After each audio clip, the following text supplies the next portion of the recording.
what you hear on the record was the first cut. Even the background vocals were done on the spot. We cut it in about 15 minutes. For most country singers, the call from the Grand Ole Opry is the dream, a single moment that seals their place in history. But for Gene Watson, that call didn't come early in his career. It came half a century later. Imagine spending decades on the road, singing your heart out night after night, while the one stage that defines your genre keeps its doors just slightly closed. He wasn't bit. He just kept singing, kept believing, and kept waiting. Until one quiet January evening in 2020, when the phone finally rang. That night would change everything. Not just for Gene, but for everyone who still believes that pure talent and patience can outlast the noise. Because what happened on that Opry stage wasn't just an invitation, it was redemption, 50 years overdue. And the truth behind why it took so long might surprise you. For nearly a century, one stage has stood as the beating heart of country music. A small circle of wood that holds more history than most entire cities. The Grand Ole Opry. It isn't just a concert venue. It's a cathedral for country souls. A sacred space where legends are born, and sometimes forgotten. From Hank Williams to Patsy Cline, from Dolly Parton to Alan Jackson, the Opry stage is where humble dreams transform into immortality. To walk across that stage isn't just to sing, it's to join a lineage. The Opry doesn't just hand out invitations, it bestows them. You can't buy your way in, and you can't charm your way through the door. You have to earn it. One song, one story, one heartbreak at a time. Becoming an Opry member is like being knighted by country music itself. It's a lifetime honor. A recognition that your music didn't just entertain people, it became part of their lives. But for every artist who made it, there are hundreds who never got the call. Not because they weren't good enough, but because Nashville has its own rhythm, its own way of deciding who belongs in that circle. For decades, people have wondered what truly determines who gets that coveted invitation. Is it record sales, radio hits, or is it something deeper? An unspoken sense of timing, fate, or politics? The truth is, no one really knows. The Opry chooses when it's ready, and sometimes it waits far too long. That's what makes Gene Watson's story so hauntingly beautiful. Because while most singers chase that spotlight early, Gene never did. He never begged, never demanded attention, never played by the industry's rules. He was a man content to let his music speak for itself, even when the world wasn't listening as closely as it should have been. But the Opry has always had a strange relationship with tradition. In an age when the industry moved toward pop country and crossover hits, artists like Gene, who held tight to the raw, emotional storytelling of classic country, were quietly pushed aside. The sound of steel guitars and tear-soaked ballads became old-fashioned, and Nashville's lights turned toward the new generation. And yet, through every shift and storm, Gene kept showing up. He wasn't the loudest, the flashiest, or the most controversial, but he was real. He was the kind of artist whose voice could silence a room and leave you wondering why he wasn't already standing among legends. There's a phrase often whispered backstage at the Opry. The circle will call when it's ready. But for Gene, that dream stretched across 5 decades of waiting. He'd watched friends, contemporaries, and even younger artists receive the honor before him. Still, he kept coming back, singing his heart out on the same stage as a guest, never as a member. And every time he stood on that wooden circle, it carried a quiet ache, a sense that maybe the dream wasn't meant for him after all. But history has a funny way of writing itself. Because sometimes the most deserving voices are the ones that take the longest to be heard. And Gene Watson's journey from a Texas auto shop to the Opry's spotlight would prove that patience, integrity, and raw talent can still defy time, and even Nashville itself. But before that long-awaited night ever arrived, his story began in a far simpler place, under the bright Texas sky, where a young boy's voice would soon echo far beyond the honky-tonks and small-town bars. Long before the stage lights, the standing ovations, and the glitter of Nashville, there was Palestine, Texas, a small town that shaped the voice of a man who would one day outsing the stars. Gene Watson wasn't born into fame. He was born into hard work. His early life was marked by dust roads, pickup trucks, and long hours fixing engines in a local auto body shop. The sound of steel tools clanging in the garage was often interrupted by something else. Gene singing softly to himself, unaware that his voice carried a kind of soul that couldn't be taught. He started small. Bars, honky-tonks, roadside joints where cigarette smoke hung thicker than the music itself. Those rooms were rowdy, full of working men and women trying to forget the world outside for a few hours. And yet, when Gene sang, the room changed. People listened, not because he was loud or flashy, but because he was honest. His voice didn't just hit notes, it told stories. It hurt when the song hurt. It loved when the lyrics loved. By the 1970s, Nashville was shifting. The urban cowboy era was turning country music into something shinier, more commercial, and more predictable. The rough edges were being polished off, and the truth was being replaced by trends. But Gene didn't bend. He didn't chase radio formulas or dance with the changing sound. He stayed loyal to traditional country, the kind built on heartbreak, humility, and a touch of Texas grit. It wasn't the easy choice. Record labels wanted hits, not heart. Executives pushed for crossover singles, not slow-burning ballads. But Gene Watson's belief was simple. If you sing it true, it'll find its way. And eventually, it did. His breakthrough came with Love in the Hot Afternoon, a song so smooth and sultry, it stood out in an era of manufactured country pop. That song didn't just introduce Gene Watson to America. It reintroduced real country to a generation that was forgetting what it sounded like. The radio stations played it, fans demanded more, and suddenly, that Texas mechanic had a hit record. But fame didn't change him. Even at the peak of his career, Gene stayed grounded. He'd drive himself to shows, shake hands with fans, and perform like every song still mattered, because to him, it did. He often said he didn't want to be a star.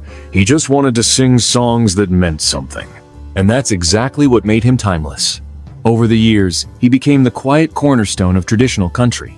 His songs, Paper Rosie, 14 Karat Mind, Farewell Party, weren't just hits. They became hymns of real emotion. His voice aged, but never faded. His tone stayed as smooth as honey and as pure as pain. While other singers reinvented themselves to survive, Gene Watson did the opposite.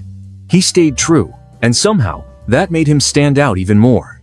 His refusal to compromise became his greatest strength, even if it meant waiting longer for the recognition others received much sooner. He didn't fit the mold of what Nashville wanted. But maybe that's exactly why he endured. Because while fame comes and goes, truth in music lasts forever. And somewhere between the oil-stained floor of that Texas auto shop and the neon lights of the Grand Ole Opry, Gene Watson proved that you don't have to change the world to belong in it. Sometimes, you just have to keep singing. But little did he know, the very thing that made him special, his loyalty to tradition, would also be the reason the Opry waited so long to call. And that twist of fate is where his real story begins. There are singers who can carry a tune, and then there are voices that carry the listener. Gene Watson belonged to the second kind. His tone wasn't something that could be taught. It was something that seemed to come from another era, a place where pain met poetry. His voice was rich and warm, yet fragile in just the right moments, like velvet stretched over steel. Every note felt lived in, soaked in years of heartache and hope. People didn't just hear Gene sing, they felt it. When he sang Farewell Party, it didn't sound like a song about leaving. It sounded like a confession, like the kind of truth you whisper to yourself when no one's around. The phrasing, the emotion, the restraint, everything about the way he delivered those words made it feel real. There was no pretending, no performance. It was just a man and his soul on display. Even within the tight-knit circle of country musicians, Gene earned a reputation that few could claim. He was the singer's singer. That phrase meant something special. It was what other vocalists said when they knew someone's talent went beyond showmanship. When Merle Haggard, George Jones, or Conway Twitty talked about great country voices, Gene's name was never far behind. He didn't rely on vocal acrobatics or flashy tricks. Instead, he leaned on sincerity. In an industry built on image, Gene Watson reminded people that all you really needed was truth and tone. Critics would often say his phrasing was flawless. He could stretch a single syllable and make you feel the ache of a lifetime. There was a control to his delivery that made every lyric sound like a heartbeat. His songs weren't written to impress. They were written to connect. In the smoky bars of Texas, fans already knew he was something special long before Nashville did. They called him Mr. Pure Country, a nickname that would follow him for the rest of his life, not as a brand, but as a badge of honor. Because when you heard Gene Watson sing, you heard country music the way it was meant to be. Simple, raw, and heartbreakingly honest. But even as his peers and fans recognized his greatness, the mainstream industry often overlooked him. Radio programmers favored newer, younger voices. Record labels shifted toward trends that promised higher profits. The genre was evolving, and not everyone who deserved recognition was invited to evolve with it. Still, Gene kept going. He never complained. He never chased what was popular. Instead, he doubled down on who he was. That commitment gave him something that few artists ever achieve: timelessness. His voice never aged out of relevance. Whether he was 35 or 75, his tone remained the same: crisp, soulful, and unmistakably his. And it wasn't just fans who noticed. Younger artists began to see him as a blueprint for authenticity. Names like Alan Jackson, Randy, Travis, and George Strait grew up listening to Gene Watson, studying his delivery, his tone, his effortless control. In quiet ways, his influence was everywhere, woven into the DNA of every artist who refused to sell out for a chart position. It's ironic, really. The very thing that kept Gene from mainstream superstardom, his refusal to change, became the very reason he outlasted so many of his peers. But through all the praise and respect, one thing still lingered in the shadows. Gene Watson had never been officially invited into the Grand Ole Opry. For decades, he performed on that stage as a guest, standing in that same wooden circle where legends had stood. The crowd loved him, the artists adored him, and the institution itself knew his worth. But the title Opry member never came. It was as if the circle was testing his patience, waiting to see just how long one man's faith in music could last. And somehow, Gene never let it break him. He kept showing up, singing the same way he always had, as if every note might finally unlock the door that had stayed closed for so long. Until one night, the silence finally began to crack. And the story that would follow became one of the most touching moments in country music history. To understand Gene Watson's journey, you have to understand one thing: he never chased the spotlight. He wasn't the kind of artist to call up promoters or beg for awards. He let his music do the talking. But Nashville has its own rules. For decades, the Grand Ole Opry was more than a stage. It was a gatekeeper. Membership wasn't given based on talent alone. It was about timing, relationships, and sometimes politics. And while Gene had everything that defined a country legend, the voice, the catalog, the respect, the official invitation never came. It wasn't for lack of recognition. He had chart toppers, loyal fans, and peers who publicly called for his induction. Even country icons would say, if anyone deserves to be an Opry member, it's Gene Watson. But year after year, the silence continued. Gene would perform at the Opry dozens of times as a guest artist. Each performance was heartfelt, soulful, and delivered with the same emotion he had the very first time. The audience always stood, always cheered. And yet, the night would end, and he'd walk off stage without the one thing he'd quietly hoped for his entire career. To outsiders, it didn't make sense. Why wasn't he being recognized? Why was one of the purest country voices alive still standing, outside the circle, looking in?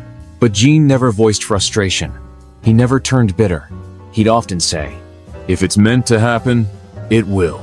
If it doesn't, I've still had one hell of a ride. That humility only made fans love him more. As the years passed, newer artists came and went, and country music changed again. But Gene Watson remained steady, loyal, authentic. While others were experimenting with pop blends and crossover trends, he was still performing the same heartfelt songs that made people fall in love with country music in the first place. And even without the title, The Opry itself couldn't ignore him. They kept inviting him back, again and again, because no one could deny what he brought to that stage. There was a reverence in his performances, a deep respect for the institution and the audience.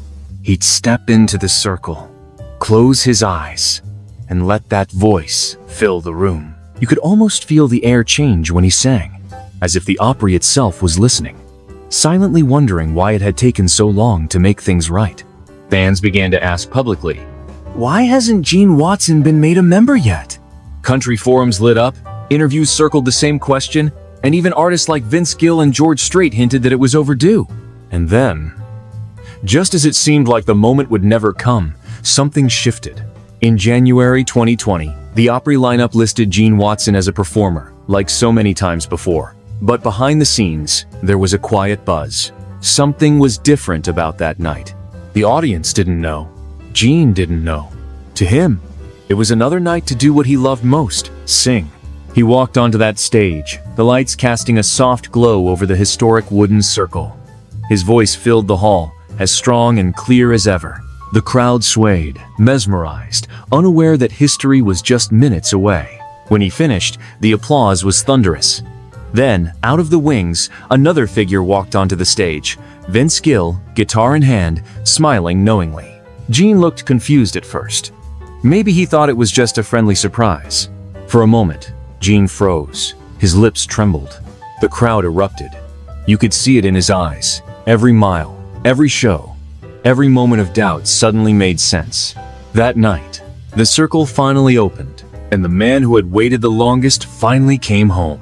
When Gene Watson walked off the Opry stage that February night, he didn't just carry a trophy. He carried 50 years of country music history on his shoulders. He wasn't the loudest, the flashiest, or the most commercially successful artist of his time.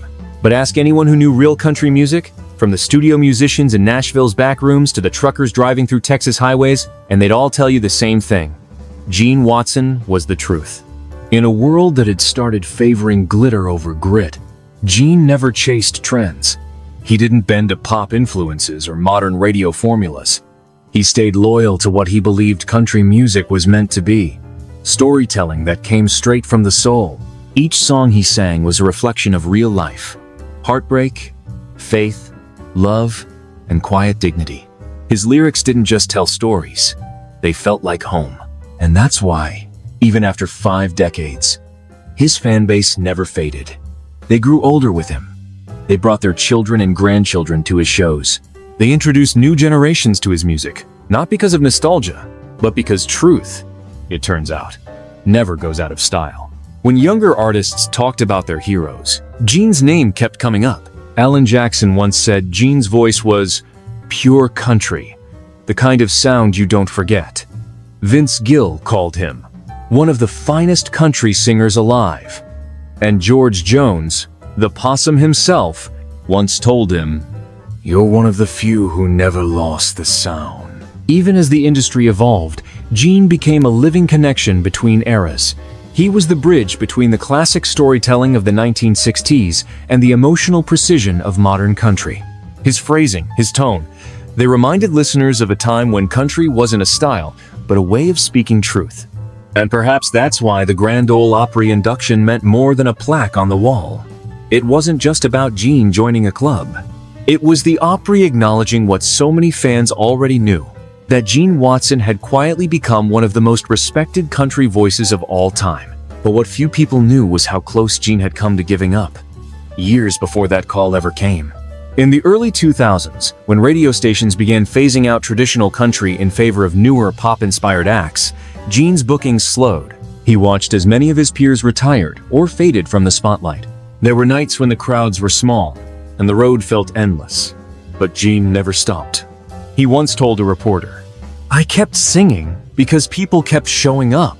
Even if it was 50 of them, instead of 500, they deserved the best I could give." That unwavering commitment built something deeper than fame.